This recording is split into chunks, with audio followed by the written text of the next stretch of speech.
Welcome to Humbly the Best Celtics podcast. I'm your host, Brandon, here with Mike and Joel, three diehard fans and friends breaking down each game throughout the season for you. The journey to Banner 18.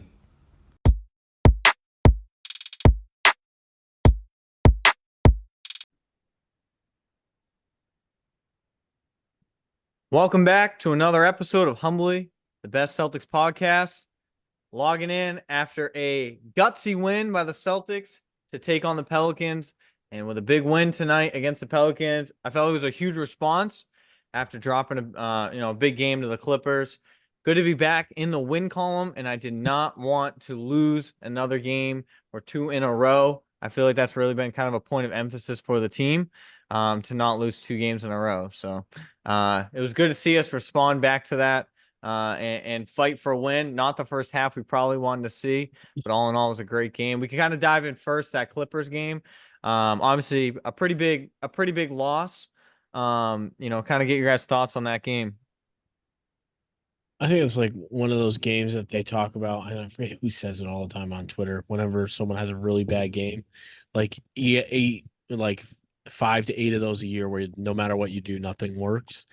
And when it happens against a good team, you get blown out, and that's really what happened. I felt like was that Saturday night, right? That was a Saturday night game. Yeah. Yeah, that like just nothing was working. The only thing that seemed, or the only one that seemed like they showed up for the game was Tatum, and everybody else stayed home. So tough to see at home though, especially after you lose one at home, like the first one. You expect them to come back and answer and have like this huge like momentum or effort or something like that. It just seemed like they were like gassed or just nothing was going their way.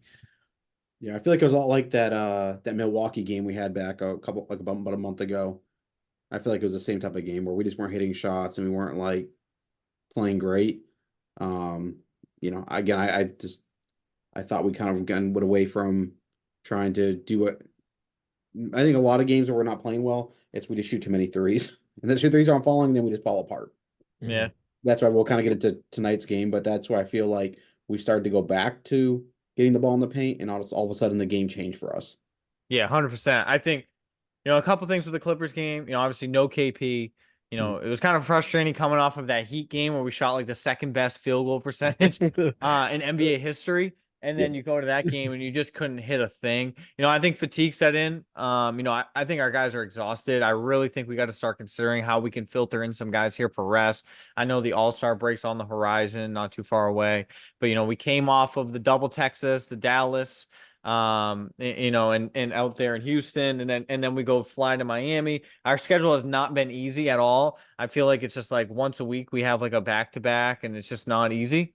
But I do wish we saw some different things in that game. Obviously with KP, he brings in a different aspect of the game. We always talk about with that interior presence, but it felt like obviously the Clippers are a great team, and a lot of people think that's your finals matchup. I think the Clippers are like they got everything a team needs.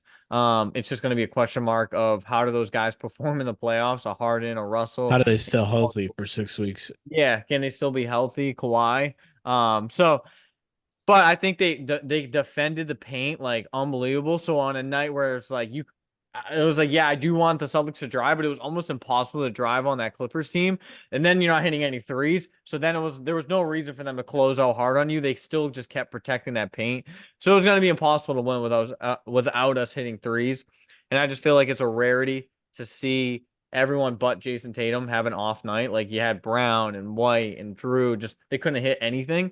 And then we see a huge response back, obviously tonight. Tonight we start off the game, and I was like, man, this is like we still have lost the shot. Couldn't hit a thing in the first half. And one thing that really bothered me in this game, um, was that we were letting our offense like totally affect our defense in that first half. Like our defense was just not there, and I felt it was because of every time we went down the court and we missed a shot, I felt like every time down they were scoring the ball.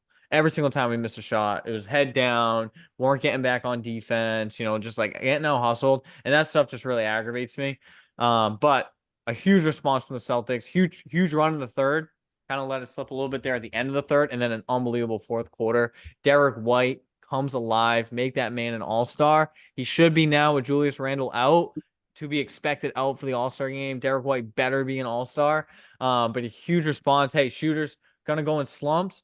But Derek White just made it happen in that fourth quarter in making some big threes and driving to the paint. Couple hustle plays he had, and then Jason Tatum just doing what he absolutely does best. So it was just a huge response in that second half. But yeah, I mean, Mike, you said it. First half, like it was just chuck up threes, and it was like, oh man, the shot's not falling again. But it was like, okay, how are we going to adjust to that? And I did want to see that from Missoula. I get the fatigue. We can give all that excuses during the Clippers game. But at this game, it was like, okay, well, we can't just keep saying that. Like, I'm not going to another game, just saying, oh, fatigue again. Like, what point are we going to change it up? And I felt like the message had to be in that second half: drive to the hoop, make some presence there in that paint, and then it opened things up on the 3-point line.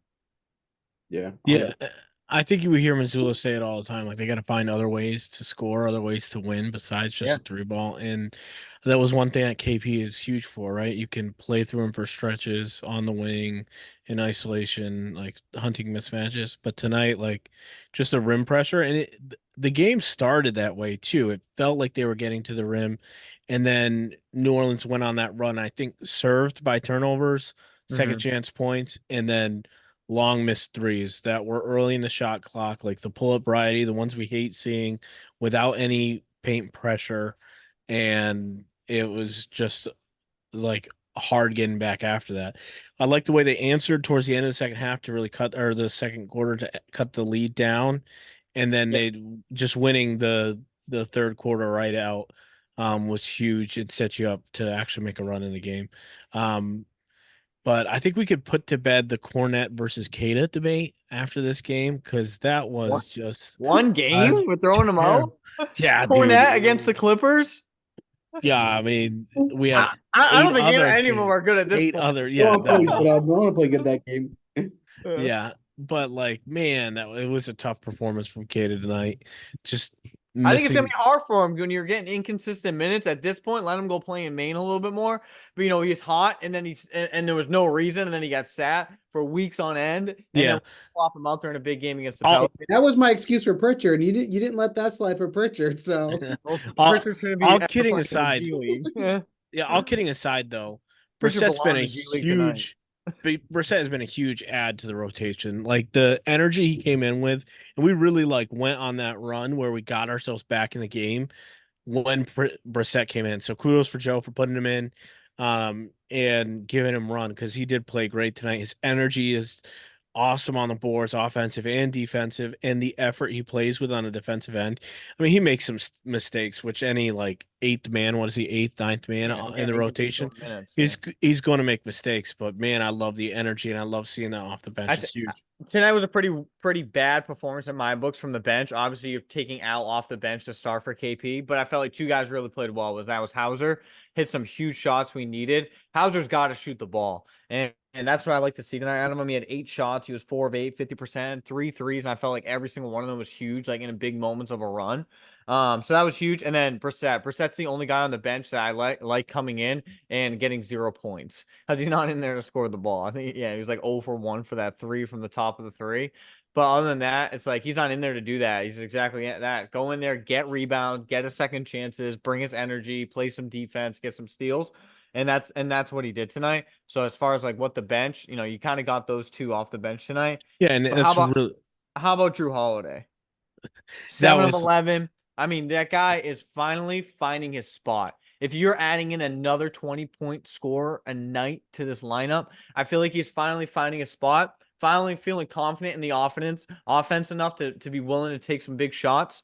We've seen him a couple times take those step back threes. Kind of reminds me of Smart sometimes, but hey, they're falling a little bit more than Smart's was falling.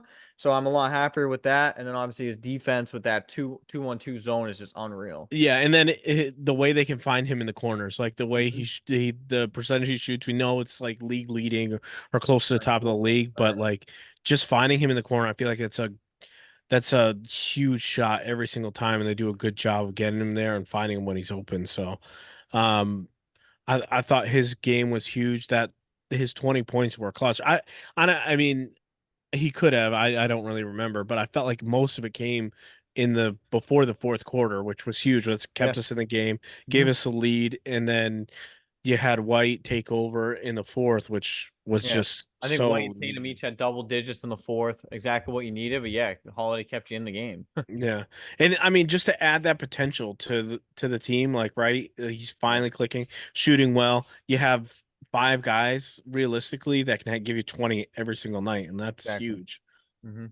I feel Yeah. like I feel like with a couple points, kind of we generally don't talk about the other team a whole lot, but tonight I was really impressed with Zion when he was on the court. Like there was some times when he was Bulldozing us. matched up where I just like he was unstoppable. He's I a thought mismatch with everyone. same thing Mhm. with Ingram. I thought both of them played at such a high level and just making really tough shots. It was fun Um, basketball to watch. Yeah. I felt like the turning point in the game though, for when we were like I felt like we just couldn't. We would kind of come back and then they would take the lead again, and I felt like the turning point was with like 6 minutes to go. Zion went to the bench because he was Yeah. fatigued. He was And fatigued. I was just gonna say he he died came out out. for 31 minutes, Hmm. and Yeah. that The was the old, when we just put the foot on the gas, yeah, like executed during those times, and by the It time it was came either in back, the second or the third. He asked for a timeout. I mean, he didn't get back on defense. He was just at remember what after he they got gave him fouled, that yeah. free that Yeah. they called the yeah, whistle by accident and gave him like a free timeout to relax real quick, like an inadvertent whistle they called it. But yeah, it's like multiple times he had that fatigue. Like man, if that guy could get in shape, a little bit more, be able to get you 35 minutes consistently. But yeah, having to sit in a game like that, having your superstar needing to sit with 6 minutes left, not ideal. Yeah, see, it's Joel made up a great so point. yeah, Yeah, reminiscent of Embiid 2 or 3 years ago. We used to say the same thing. Like, Yeah.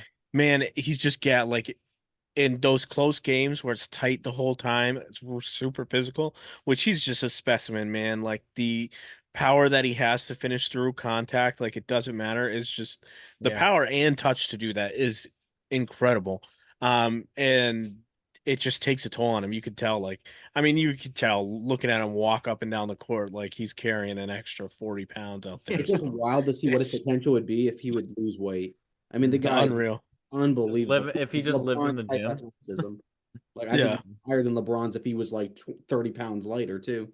Yeah. He's Jump out of the gym. unstoppable. Like he just yeah. Can you imagine lineups if they could play him at the five? You know what I mean? Like put stretch out the floor, have Hawkins, have like all those shooters out there, man, it'd be crazy. And then the like just stuff you can't do anything about.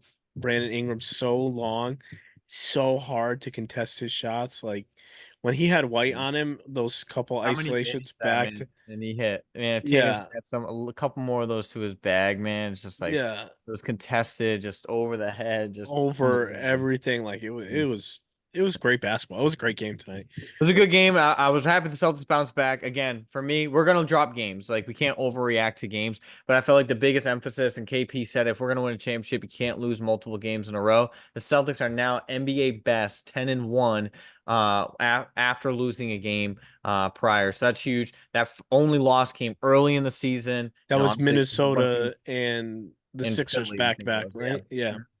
No Derek White, no KP, I think, in the first one in Minnesota. So obviously he had some things going on and super new.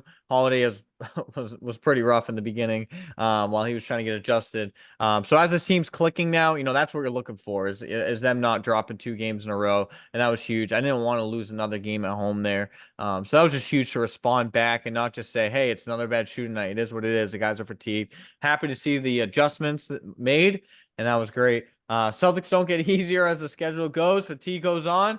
Tomorrow night, TNT game against the Pacers for the 86th time of the year. We see the Pacers yet again. Tyrese Halliburton rumored to be back after getting hurt against us Do we with the ever groin play a injury. primetime game when it's not like the second end of a back to back for someone? Yeah, they only put us on the second game. Yeah, so Yeah, that like they can the catch it. Heat game, they were on the second half. Like it just is The that Bucks.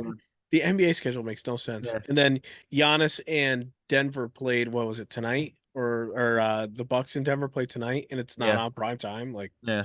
what are we Well, and then doing, we man? got prime time again Thursday. Celtics, Lakers at home hosting LeBron James. He has been absolutely on fire. That LeBron Curry show over the weekend was just unbelievable. And then the return home of Marcus Smart on Sunday. Rumor is he will be in town, but he will not be playing. So hopefully the Celtics give him a nice tribute video. I know I will be tearing up. I will be reminded that I did want to trade him, but at the same time, I will be tearing up because Mike, he's a heart and soul, baby. And I will take him back to Boston one day just to retire him. I agree. I would You take retire. Do you retire Marcus Smart's jersey? No. Yeah, you don't win a We championship. retire everybody's jersey. You don't, yeah, everyone that won a championship. Do you give Marcus Smart a ring For what? if For he wins? being a trade asset to get trophies here. for This is being the a trade Boston asset to way. get We We're set the trying. We're time. trying so long, dude. Because without Oh him, we my don't gosh. get Drew. Without him, we don't get Kristaps using the Kristaps trade. Yeah. Yeah, this is Yeah. Well, yeah, true. Yeah. Oh well, technically, yeah, because we got a first round pick too, and I think we spun that in the Yeah, Drew spun trade. that around too. Yeah. Do we give him a trophy? Dude, so Do we we got you retire Drew his and jersey? KP. We're giving him a ring. Why? Because he dyed his hair green? Like, oh my god, come on. Dude, you can't deny he was the heart and soul of the team. Of what? Did that of Eastern Conference Finals trips? Thanks, great. Do we retire Antoine Walker's number 2? He went to the Eastern Calm Conference down. Finals. Love Antoine. Dude. Dude, we do retire everybody, dude. Yeah, because they all won championships. exactly. You hang a banner, you get your number retired. It's pretty simple. Yeah, Udonis Haslam style. Celtics return the trade deadline on Thursday. Next Thursday. You think the Celtics make a move? I don't think so. I don't think they want to move anyone in the top 8. Any Like, player do you think reasonably getting shopped right now? for us? Like actual relevant players on the line. I mean, Conchar is Talking about probably. CV Mahalache. Yeah, I don't think so. No, I don't think they're like the only one I would say would be Pritchard, but he's got the poison pill contract. It's not always the easiest thing to move. Mm-hmm. And I think the Celtics are at the level of the tax apron where they have to trade salary for salary pretty much. They can't. That's what I mean. So do you think they're willing to shop anyone for anything right now? I don't know who's worth it out there. I don't think so because you think about it, the first real contract that's like, all right, you can get a guy for that is Al, I'm pretty sure. Yeah, and he's not going anywhere. No, yeah, that's not why he Mike, signed do you that think deal. Celtics shopping anyone? You think they make a move? I mean, the only thing I could see them doing is picking someone out of like free agency right now, like bringing Blake Griffin back for a stretch run or someone like that. That's the only thing I could see them do is I don't think they can make a pick someone signing. else like that. You can sign a free agent, I believe it is, before the trade deadline, but no buyouts. That's the only thing I could think of Dumb rules. is them bringing in another guy just for like that's I don't because other than that I don't see us making any trades. I mean, right now you got Luke Cornett at 2.4 million. I mean, I guess if Cato was making a little bit bigger of a run and got more minutes, but I really feel like Brad just is obsessed with Cornett. Obviously, we see his only like on Twitter is Cornett highlights, so maybe he ain't moving him at all. You do have Lamar Stevens at 2 million, Delano Banton at 2 million. I'd give him up for a bag of Cool Ranch Doritos. Hauser ain't going anywhere for 1.9 million. That's the best. Yeah, but the problem is like with those salaries, like you can't do 2 million plus your trade exception. You know what I mean? Like that's not. Yeah, I mean, but you could take Lamar Stevens, Mahalache, and Cornett for $7 million for someone. Yeah, but find find $7 million. Yeah, exactly. Fine. Who's gonna crack the rotation? Any position that you say, hey, I'd like to see improved. Yeah, Scoring. a scoring guard off the bench would be nice. Someone with size. I'm less worried about the guard only because I like having the rotation of White, Holiday, like and Pritchard. I feel like you do have your 3. I gave Pritchard some love, Mike. But I think for me as a forward, Brissett is great. Brissett's energy, but how much value is that going to bring us into a playoff series? I think more it's like off the bench. You got Hauser, but can we get like a scorer? I think for Pritchard's role, it's more like when we play big teams, like it's gonna be a that. problem. Yeah, exactly. So that's kind of where I would add to just like attacks him every time. Every time, yeah. And yeah, Terry can abuse him too.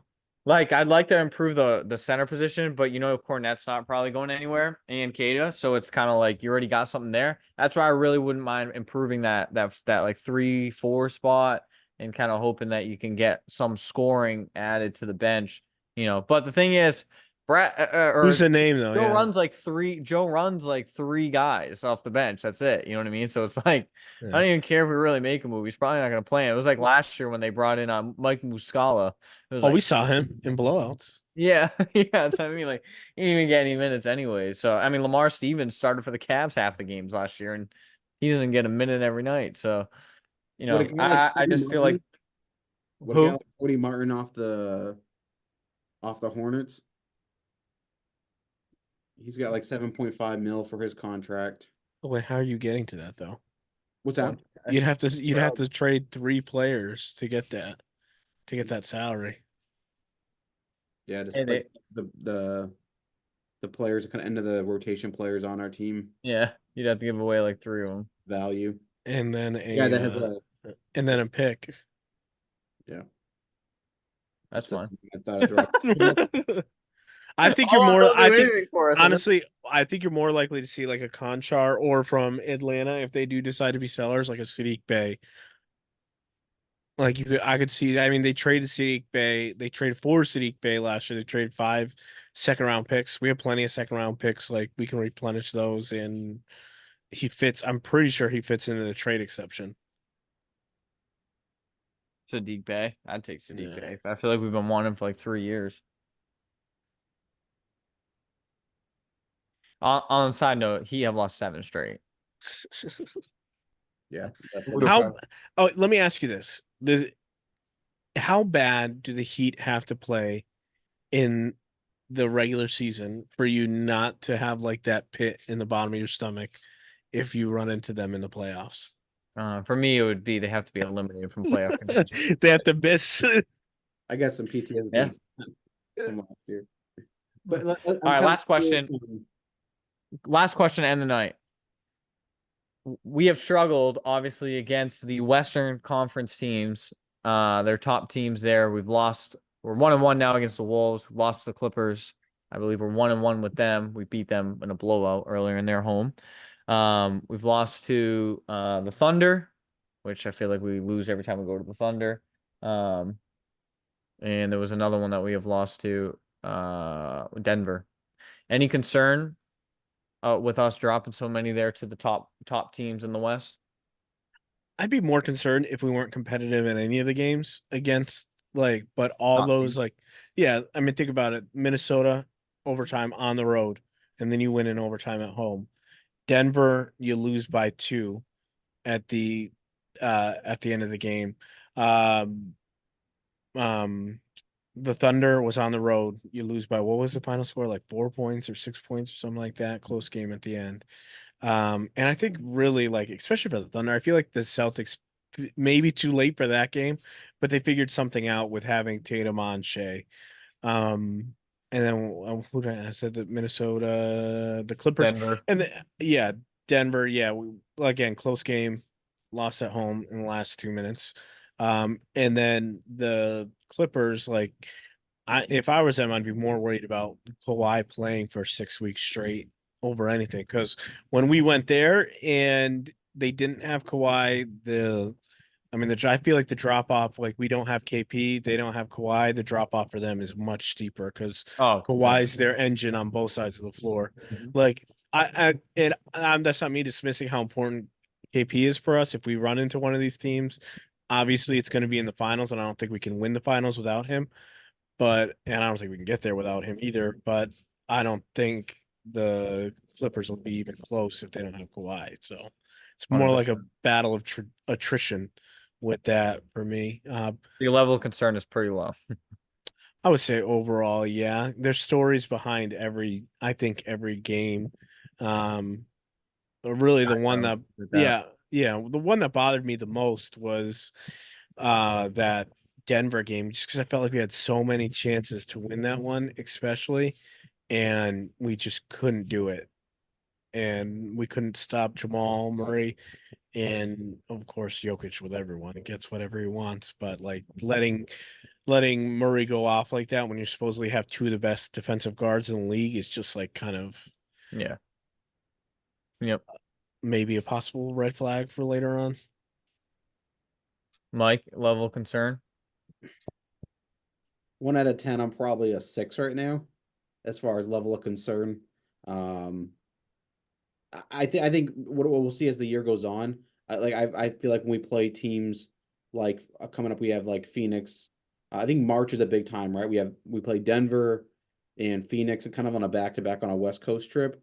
I really want to see those are 2 barometer games Yeah. where I think we'll tell. I think certain games again, when you blow out a team like Indy tomorrow night, like I'm not really, it doesn't really do anything for me, right? But I think you blow out there, you go and you go to win a tight game against a quality opponent. I think that kind of like shows you where our level of, I feel like a lot of times it's the end of the last few minutes is I feel like we don't close out games well right now. And I want to see us like have that next level of like grit to, I mean, we've shown like tonight. Tonight was a perfect example where I think we dug deep and figured out a way to win the game. Execute down the stretch, yeah. Right. And I want to see us win those type of games.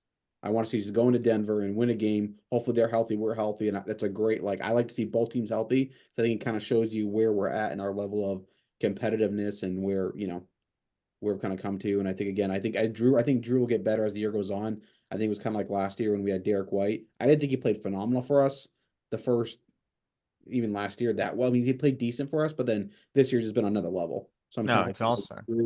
as Drew just like, yeah, as Drew keeps, gets more minutes and gets more familiar with us, I feel like him getting to the next level is a key piece to like, I want to see him more defensively, like just Dominant, yeah. people down. Like that's where I would really get excited about him is if he can do that. The 20 points tonight were phenomenal. We needed it to win.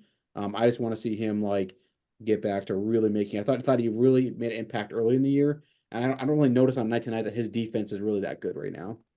I feel like his defense is great as far as like in the role that we're playing with that 2-1-2-1-2 zone. He's kind of disrupting the offense. It's a little bit different of a role. So I Yeah, do feel like it's been good, but yeah, I do agree. Like I want to see the Holiday where it's like multiple times down the court. It's like stop from Holiday, a stop from Holiday, like you know what I mean? Just kind of igniting that defense.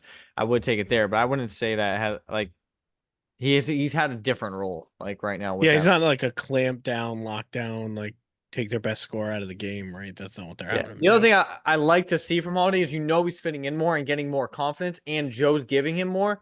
The other day, I forget who it was against. It might have been the Rockets. Tatum called a play, and Pritchard got it wrong. And Tatum kind of yapped at Pritchard about getting at him, kind of about not having the play. Holiday, while Tatum went to go take his free throw, he kind of mouthed something to Pritchard, obviously that he ran the play wrong. And Holiday went over there and like reran the play for him. And then multiple times now since then, I've kind of watched that as Holiday's kind of like shouting out commands. And we've seen early in the preseason from like film, Joe's telling Holiday, like the goal of this team is to make him the quarterback. Like, take that off Tatum, take that off Brown. You're the quarterback. He's got to be like that guy on defense, like kind of shouting out commands, sending guys, like doing all that. And I feel like now starting to really watch that kind of come into play. And that's like you said, it's just gonna unlock this like a whole other level for this team, especially defensively. My level of concern, like we're 21-9 against teams above 500. Um, a little bit of concern, I would say I'd probably put myself around a 5 or 6 like Mike. I want to win big games. I wanted that Denver game. I agree with Joel. That probably one hurt the most. Wolves game I don't really care about beginning of the year. Guys were out. It was an overtime loss. Anthony Edwards is kind of unreal. It's gonna happen. Arena was buzzing. We blow out the Clippers early in the year and they're home. They come here. We shoot terrible. A little bit of concern of how we played against the Clippers as far as not being able to kind of like figure something else out of how to get to the paint against them and open up space. Maybe KP will do that by having a big center that can pull them out. So there's a little bit of concern, not to be like make an excuse for each game. But it's kind of like I almost could point to something in every game, but that Denver game, that Thunder game, I totally agree with Joel. Like, I think next time you play him, Taysom Daniels guarding Shea over Alexander. There probably should be no doubt about that for what he did in the fourth quarter. But that being said, you go into the second half, it's time to start winning against real big teams in the West. At the same time, I always say this, I never care too much about the West because so much happens in the playoffs that it's kind of like you can look at those top 5 teams, but you're only going to face maybe even one of them, Who knows what the If you Warriors make it, yeah. you know what I mean? Like who knows who's gonna make it? But at the end of the day, only one team is coming out of the West, and so much can happen for them between injuries and different storylines, different things like that, and comebacks, teams making runs in the playoffs. The West is pretty deep. There's a lot of good teams right now. I mean, you think of the Suns. I feel like the Suns are really starting to get going, and they're 6th place right now. Pelicans, a good team. Obviously, they're going to deal with some Zion weight issues. They're 7th seed. Dallas has dropped to the 8th. Lakers are kind of like hot and cold. You never know what LeBron can do though. Not somebody I would want to play in the playoffs. They're in ninth place. So you got the Warriors not even in playoff contention. I wouldn't want to play. They're like a team like it's Curry. I don't want to play him. So there's just so much that's gonna happen in the West. I just don't invest in it. But at the end of the day, I like where the Celtics are at right now. We got a very comfortable lead in first place in the East. The Bucks have quite the drama and issues going on there. Tonight's Doc's first night, so we'll kind of see what's going on with them. Sixers and Embiid sitting out and issues like that. In my mind, between now and the All-Star break, I'd really like to see our All-Stars get some rest. That's kind of my big hope and focus. I think the Celtics need to have. That's fine. I like our All-Stars going and having a good time and doing all that. I hope Tatum doesn't play as many minutes this year in the All-Star game. You won your All-Star MVP and don't go so hard and don't get injured. I don't even want KP really to touch the court at all with the injury issues. But they're gonna go there and have a good time. They ain't sleeping, they ain't resting out there. So it's like for me, then that's fine. They can go do that and enjoy that. They have every right to being voted an all-star. You have that right. But let's get them nights where they can rest. I feel like we're doing a good job with KP of that. He was practicing today. I think he's fine as far as that ankle, but it's worth, getting him just some time off, some time to rest. But Jason Tatum, Jaylen Brown, Derek White need some nights off, and we really got to find him some time there in between. And I feel like, after this Lakers game, you do have quite a bit of opportunity to do so as the schedule kind of gets lighter before a hard stretch of March. You're talking Grizzlies, Hawks, Wizards, 2 games against the Nets, the Bulls. Who knows what the Bulls will look like at that point, if they'll really have anybody on their team at that point. So it'll be interesting, but I feel like there's a good opportunity to get some guys some rest a couple nights, not all on the same night, but to be able to rotate one guy out, and it'll be worth it. But continuing the focus of don't drop 2 in a row, kind of staying in the forefront. So other than that, Celtics top in the East still, top in the NBA. We run the show. We'll see you guys next week.